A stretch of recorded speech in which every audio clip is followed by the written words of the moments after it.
Salut les amis, est-ce qu'il t'arrive des fois d'être confronté à des situations où tu te dis « Oh, j'aurais dû m'écouter, pourquoi je n'ai pas écouté cette voix? Pourquoi je me suis confié à telle personne? Pourquoi j'ai choisi telle personne avec qui je me suis associé? Pourquoi je me suis lancé dans tel business? Pourquoi j'ai fait tel choix ?»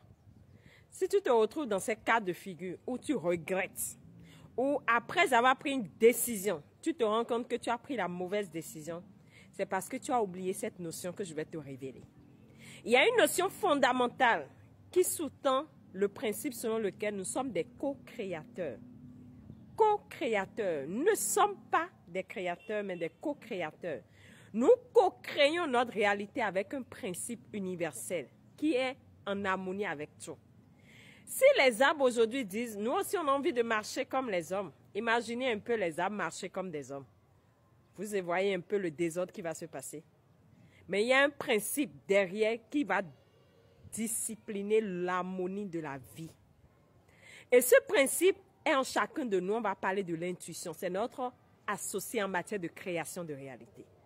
Alors, lorsque tu prends les mauvaises décisions, c'est parce que tu n'as pas pris le temps de le consulter. Tu n'as pas pris le temps de l'écouter. Parce que tu as tout le temps été dans cette capacité à être celui qui prend les décisions seul, celui qui prend les décisions seul. Et souvent, vous savez, c'est l'ego qui nous pousse dans ça. Notre ego nous pousse tout le temps à être dans « je prends les décisions seul » et on refuse d'écouter le co-créateur avec nous, notre associé, notre partenaire de vie. Et lorsque tu n'écoutes pas ton partenaire de vie qui a une vision de 360, voilà des choses qui se passent. Alors, qu'est-ce que tu dois faire pour commencer à changer? La première chose déjà, c'est de commencer.